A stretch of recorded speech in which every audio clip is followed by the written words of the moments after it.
And so when you realize that we have a choice to accept life as it is, Yep. or be an active force for good, to decide, I don't want to just survive. This is not me. What it takes to survive and what it takes to live, those are two totally different things. And you got to be willing to work for that. A lot of people are afraid of that four-letter word. Willingness, W, the willingness to do the things today others won't do in order to have the things tomorrow others won't have.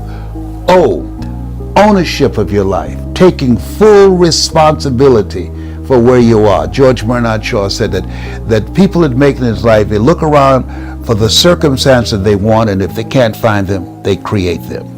The R stands for willingness to reinvent yourself. To that in order for a man to gain his life, he must lose his life. So you've got to be willing to die to who you are now, to give birth to who you are to become. And the K stands for kindred spirits. You've got to come out from among people who don't have goals, who don't have dreams. People rub off on you. You earn within $2,000 to $3,000 of your closest friends. Academy Award winner Sidney Poitier said, when you go for a walk with someone, something happens without being spoken. Either you adjust to their pace or they adjust to your pace. Whose pace have you adjusted to? Most of us have been programmed to fail. Most of us are being manipulated by the media, by computers. Studies indicate that most people look at their phone over 400 times a day. They've given up control, the real estate of their mind, the kingdom within, to commercial advertising. They've been programmed to be fans, to be spectators, as opposed to being co-creators in how they're going to live their lives. You know, Abraham Lincoln said, the future belonged to those who created. We were born to create. And so this time where we are, this place where we are, people should not be focused on the television set and what's going on in the Ukraine, and my heart goes out to them and my prayers and my support for them.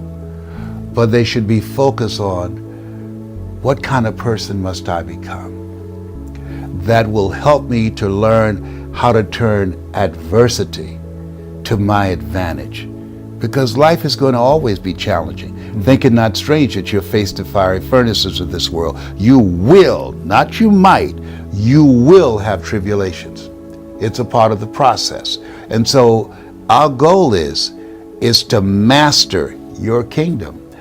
That we have to go within, as we say, that you don't live life as it is, you live life as you are. And so if we train our children how to live their lives from the inside out as opposed to the outside in, we can reduce the dropout rate, the suicide rate, the unexplained violent behavior, people fighting over toilet paper in a grocery store or fighting over a parking spot. That's somebody that's not in their right mind. And so people are breaking down to a very large extent. But the people that will make it through this place where we are, there's an African proverb that says, if there's no enemy within, the enemy outside can do us no harm. And Shakespeare said, the fault, dear Brutus, is not in our stars, but in ourselves, that we are underlings. If people take the time, a minimum of 2 to 3 times a day, to get still, to get quiet, to go within, speak, Lord, thy servant heareth thee, and listen to the whispering of your soul. What am I supposed to do next? As opposed to listening to the world. What you tune into, you turn into. So in this space, we have to focus on how to begin to elevate ourselves above the culture, above all the stuff that we see, and focus on whole a vision of what we want to manifest. My favorite book says, I'll give you all your eyes can see. To me, the best speakers are the best listeners.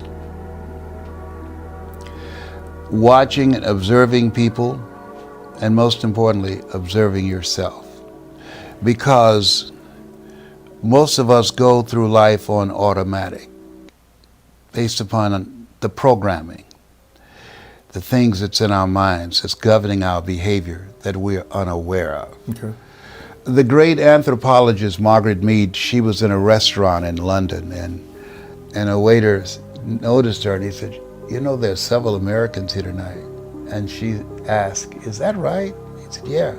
She said, I tell you what, I want to do something. And he said, what is it? She said, let me know when you serve them dessert. I can tell you exactly how many Americans here. He said, you can't. She said, let me know. And so he came over later. He said, okay, I've served dessert. She got up, she walked around, she looked, observed people eating their dessert. She counted them. She said, there are 35 Americans here. He checked the roster. He said, how did you know? She said, in the UK, when you eat a dessert, a piece of pie or cake, you eat it from the crust toward the tip. In America, we eat it from the tip toward the crust. What else have we picked up? There are things that we learn through observation, through our environment, and through the things that we experience. And so when we have things that's governing our behavior that we picked up between 0 and 6, according to Martin Seligman, who wrote the book Learned Optimism, we've learned how to be helpless. And the things that we experience between 0 and 6, there's a word that's in our heart that's either yes or no. And those decisions, that vision of yourself, the people that impacted you, those behaviors will follow you for the rest of your life unless there's an interruption. And that's what we bring, the interruption, for them to step out of their mental conditioning and to begin to cultivate a sense of greatness, self-awareness, self-approval, and continuing to raise that level of what we expect from ourselves, what we want from life, and self-commitment, and the willingness to put in the work. Commit thy works unto the Lord, and thy thoughts shall be established. In all thy ways acknowledge him, and he shall direct thy path. So I don't know how to do it. Not a problem. Lean not unto thine own understanding. No, you don't have to know. Just do what you can do, and God will do what you can't do.